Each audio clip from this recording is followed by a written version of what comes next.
and welcome to the Higher Education Access Corner. I'm your co-host for the day of our Hot Topic segment, and with me is Deanna Brown. All right, and it's been a while since Deanna and I have been together to talk about hot topics. In our hot topic today, we figured we'd talk about us, and it's about PA School Services, who we are, what we do, and we're going to fill you in on the type of resources we offer and how you can take advantage of some of the opportunities we have.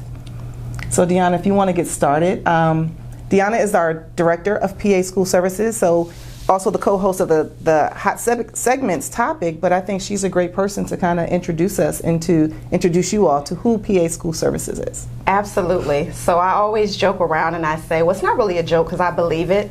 We have the best job in the agency. So our team is comprised of 13 higher education access partners strategically located throughout the state.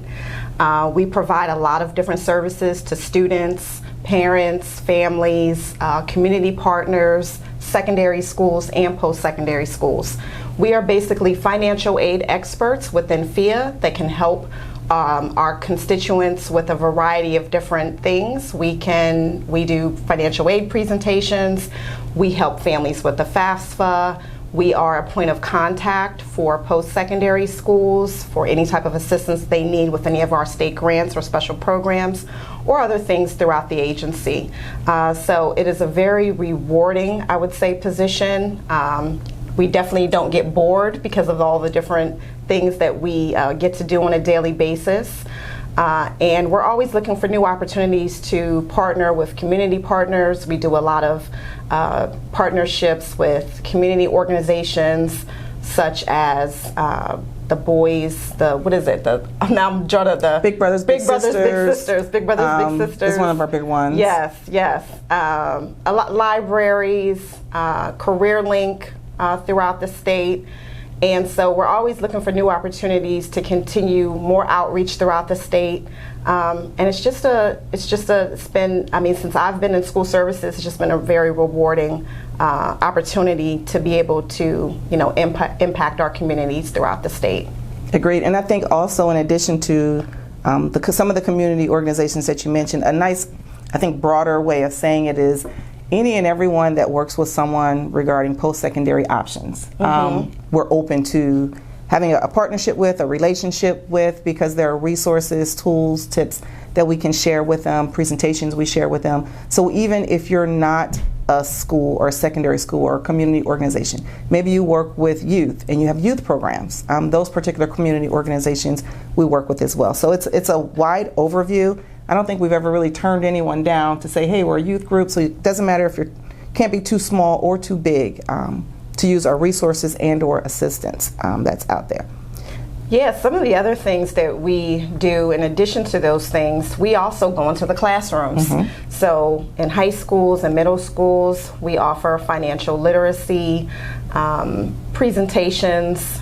We have Education Planner, which is a college and career site to help students with college and career planning. We also have another site called My Smart Borrowing, and that's a site where students can basically take a look at their major and what career that they're going to go into, look at what their projected first year salary is going to be, and then compare that to what their student loan payment might be for the particular colleges that they're looking at to see if they could be over borrowing. So we have a variety of different tools available to help students, and I think that students get a lot out of it when we come into the classroom and play teacher for the day. So that's one of the other activities that we do. And we can also do like custom presentations. I know I've had some high schools that said, we just want you to come in and talk about student loans. And I've done just student loan presentations. So we can do a variety of different things, but we're always on the lookout for more things that we can do as well. So I'm going to ask you, because at one point you were an access partner prior to becoming director. What were some of your favorite activities when you were in the classroom with the students? I think my favorite one was seeing the look on their faces when they would look to see on Education Planner how much a particular career made. So one of the tools on Education Planner is there are career videos on there, and there's also a tool where you can look to see what your projected salary might be on a given profession.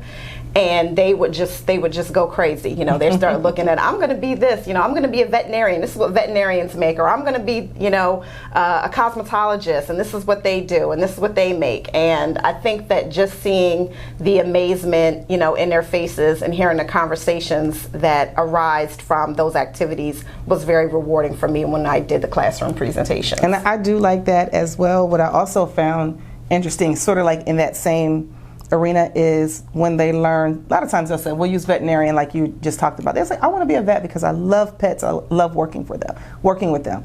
And then they realize the education that is required to go along with it, because it's going to tell you what's going to be required of you. Yep. And then some of them will say, oh no, I get a little skirmish with stuff, I can't do that. So it paints a realistic picture for them that says, okay, you want to be a veterinarian, however, let's do some more research to figure out, you know, think about what the day-to-day looks like, but also think about what preparation is going to be required. Are you committed to doing the work that's needed in order to get into that? And sometimes students are like, no, I can't do that part. But I'm not really great at math, but I want to be an accountant. And I'm like, okay, are you sure? Yeah. You know, and those are the things I think are nice eye openers. And that's usually for like your younger students. I usually get that 9th or sometimes even 10th grade where they haven't fully thought out the career itself, that particular profession. So I like those as well. And then in addition, sometimes I know, and each region is different. So I'm an access partner who covers 8 counties.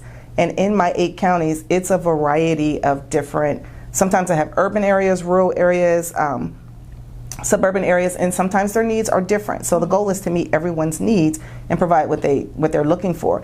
And it's amazing to me when we're talking budgeting. Budgeting looks different in one area than it does for the next. Some are just trying to get their basic needs covered, while others have the funding for post-secondary schooling. So it's kind of where you start with budgeting can be different, but it's amazing to see how students are willing to learn what it's going to take to get them to where they want to be. So I'm sometimes said, hey, can you do something on budgeting? Can you do something on time management? And I do those as well. I know you and I have done like the mock interviews, and that's always exciting too, because I like to do those as well. And I say all those for anyone who's listening, who's saying, hey, you know what, we want to do more, but we don't have the resources to do more. That's one of the reasons why we exist, so that we can help fill that gap. We can provide the services that we know are needed. And a lot of times when we're talking about providing affordable access to higher education, which of course is our mission at PHEAA, how can you talk about what's affordable when the students haven't done their research yet to figure out what career they want to go into, what type of schooling it's going to require, and then you attach a cost to the schools, and then you can attach financial aid options and how you can pay for it. So I think a lot of the information that we offer can be great for any student, any prospective student, and even adult students as well.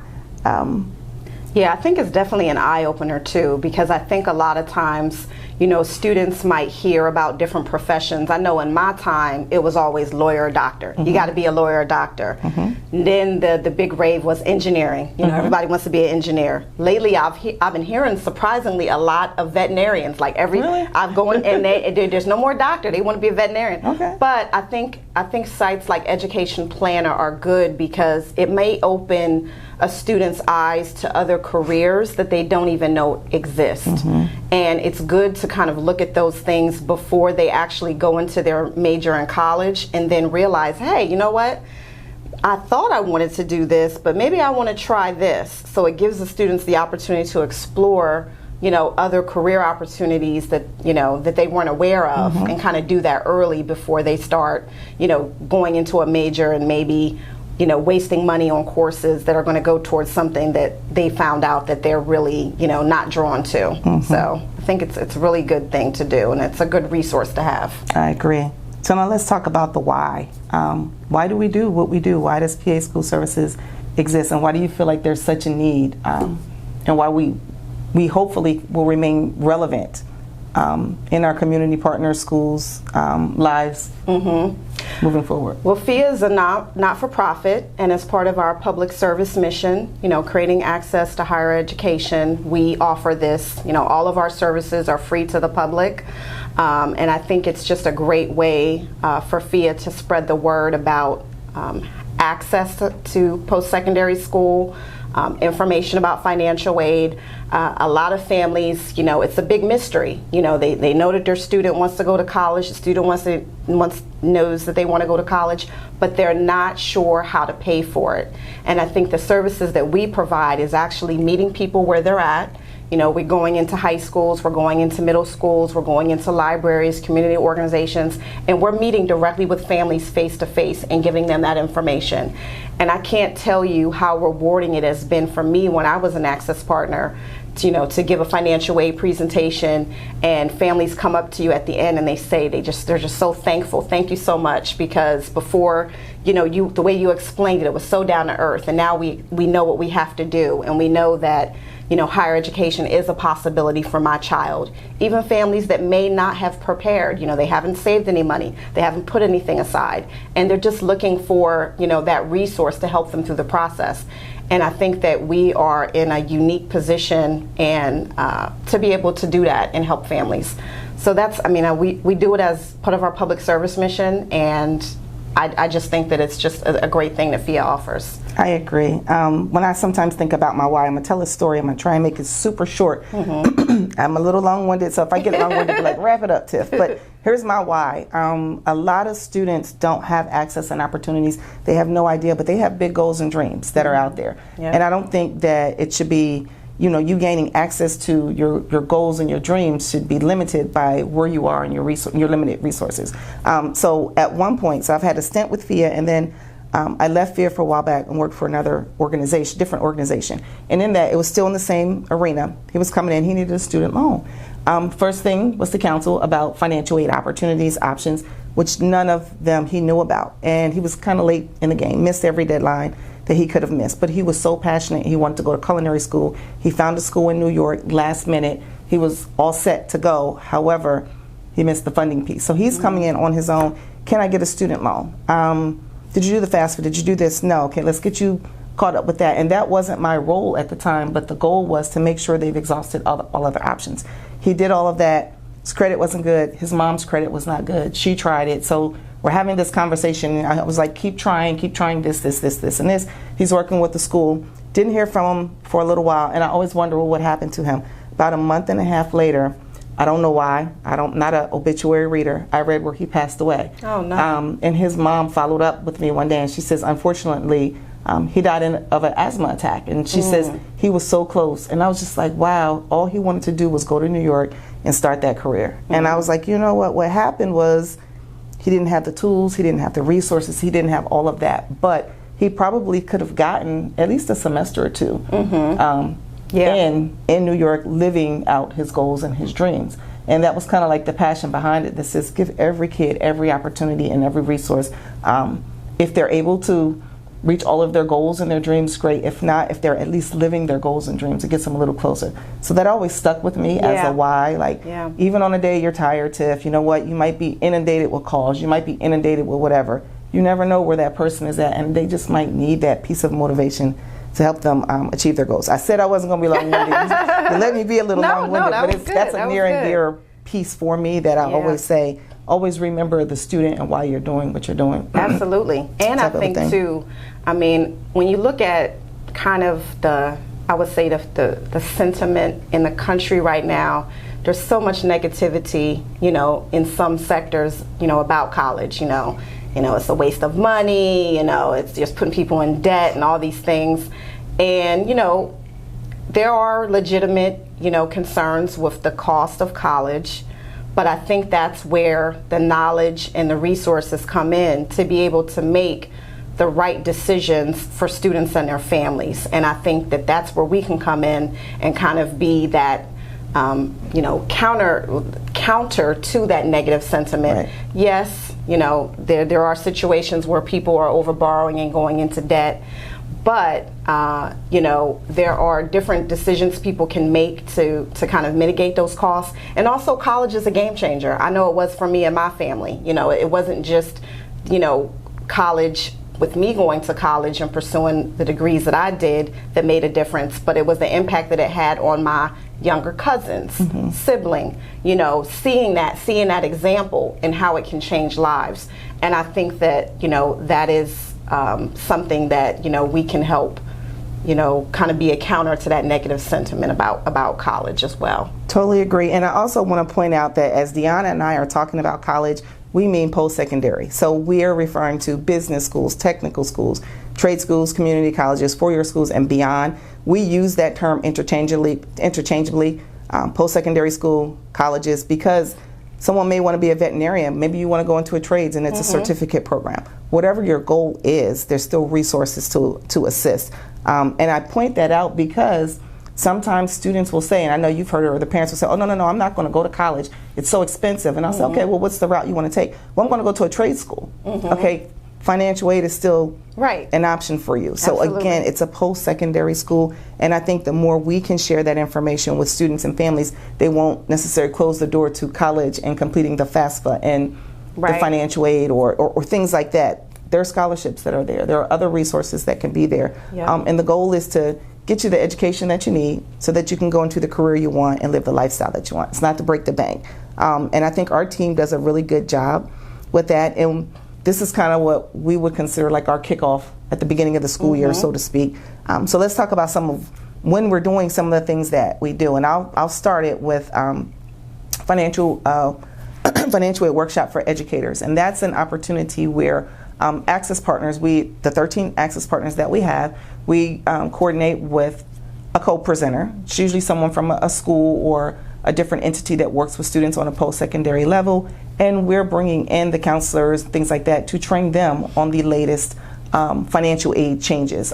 In this particular year, we're focusing on the 26-27 academic school year. So for students who will be planning to go to school during that time period, we're going to focus on all the updates, all the federal changes, state changes, in addition, and provide resources for them to assist. For all of our educators who are listening or counselors who are listening, it's available right now for you to register. You go to our website, PHEAA.org, and you can actually register for one of these workshops. They're free. Act 48 credit is included for those who qualify.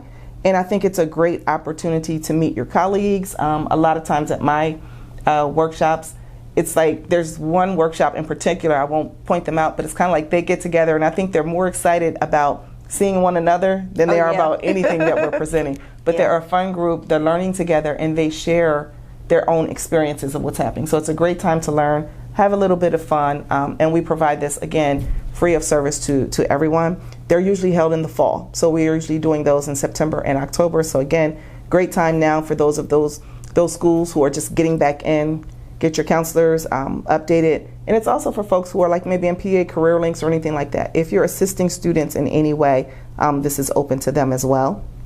And then I don't know if you want to share information on like our fans, jump starts, and some of the other things that we do. Yeah, so the other big part of our fall is comprised of financial aid nights. So we have financial aid nights all over through the state of Pennsylvania. Most of the time those are done in the evening, usually around maybe a 6:30 or 7 o'clock start time.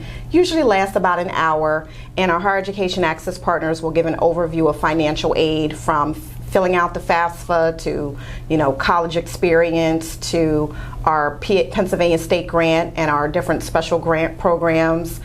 We also talk about student loans. We talk about how to interpret financial aid offers. So it's a really good comprehensive overview of financial aid and deadlines and the applications that you need in order to apply for financial aid. We also talk about scholarships in those presentations.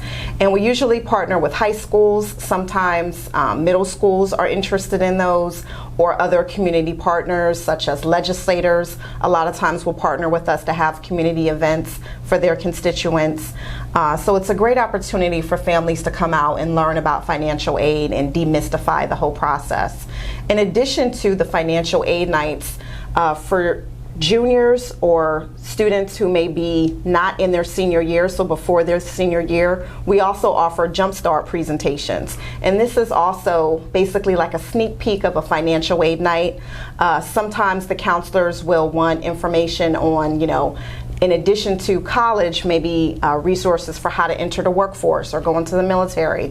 So sometimes the financial, the Jumpstart presentations are a little bit more broader than the financial aid nights, but those are usually held with juniors or sophomores or freshmen. So those are a lot of the presentations, and we usually do those, I would say, more so in the spring than the fall, before the students go into their senior year. And then we also do classroom presentations. So these are presentations that we do in high schools and middle schools that I kind of talked about earlier, where we'll talk about our education planner website and our My Smart Borrowing website, or we can do customized presentations for whatever the schools are looking for, just to kind of give students information on financial literacy. So it's very busy in the fall, and then our biggest one is our FAFSA completion workshops. This is where we do hands-on workshops with students where we go over the FAFSA on how to complete that form. We're right there answering questions. And again, we usually partner with high schools and community partners to do those FAFSA completion workshops. In addition to the in-person, we also offer virtual presentations. So if you can't come to us in person, we also do a lot of virtual presentations, and we'll talk more about that later on in our podcast. Mm-hmm. Good stuff. And then also, we haven't scheduled this yet, but I know in the past we've even done some here at headquarters, a couple of FAFSA completion nights. So they're pretty cool. It's kind of like, hey, we're all set up. You pop in, and at the end of the day, you're walking out with a completed FAFSA application, and you'll know what your next steps will look like for the Pennsylvania State Grant applications if that's the route that you're going to take. So for those who are out there, how can they find us? Because we're telling them who we are, and I think we're a fun group too. So I think we're a fun group of Access partners. It's a nice way to engage with students, to engage with the families, virtually or in person. So where can they find us if they want to connect or need more information? You can actually find our contact information on PHEAA.org/Access Partners. And you'll find all of the contact information for the Access Partner in your particular county. My contact information is also on there, so feel free to reach out to us if you want to partner for any events. For families that are looking for additional hands-on assistance, Access Partners can also work with the student or the family, to give individual counseling. So definitely reach out to us. Our email's out there, our phone numbers, and then the counties that we serve. Yep. And then before we wrap up, let's talk about a couple quick things. What are some best practices you have? And we're going to pop them in a couple categories. Best practices as not just director, not just as an Access partner, just having navigated this process on so many different levels. Best practices you would have for the schools and community partners regarding post-secondary preparation and planning. I would say plan ahead. A lot of times, what I've seen is sometimes when schools schedule an event at the last minute, it conflicts with an athletic event going on at the school. So I would say, check your calendar and make sure that your financial aid night or whatever presentation that you're doing doesn't conflict with a major athletic event at your school. I know what some schools have done is they do the financial aid night on the same night as parent-teacher conferences, so the families are already there, so it makes sense to do the financial aid night on the same day. I've seen that done. I also think it's important to market, and make sure that you are letting your families know well in advance about the event happening at your school. So one of the things that PHEAA offers is we have toolkits on our website for counselors so that you can help market your financial aid materials. We have a financial aid video, financial aid night video. We have a promotional video on FAFSA completion workshops, and we have tons of different flyers and different things that you can print off to help promote your events. So I would say promotion, planning ahead are some of the best practices for having a successful event. I agree. Now for students and parents, any best practices for them? I would say just show up. I'll say please, just show step, up. Right? The first step is just coming and being there, being present. Have the whole family come. A lot of times in the financial aid nights, I would say unfortunately, fortunately, it's just the parents. A lot of times the students don't come, but students, this is going to be, your process. If you decide to take out student loans, you're going to be responsible for that. So I think it's really important for students to engage with the process, and don't let your parents, do all the heavy lifting. Come as a family, get all the information together, ask questions, don't be afraid to engage with us. We've all been through this process before, either individually or with our own children, so we can also talk to it from that perspective. So I think just, show up and, be present. I agree. And I also want to add on there, start before your senior year to get acclimated to what's to the changes, to exposure to financial aid. So your first time, I think, attending a financial aid night should not be once you're in your senior year. I agree.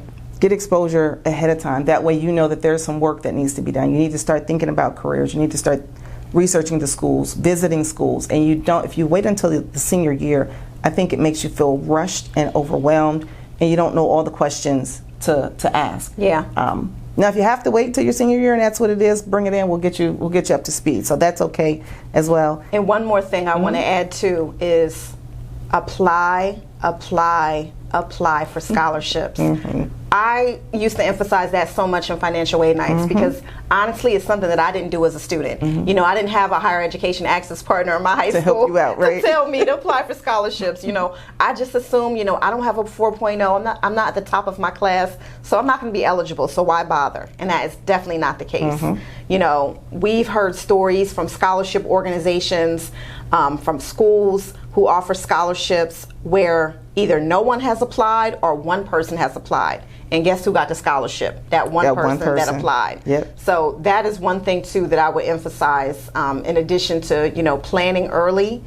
Make sure that you are applying and looking for scholarships, because there's so much free money out there that people don't take advantage of because they don't take the time to fill out those applications.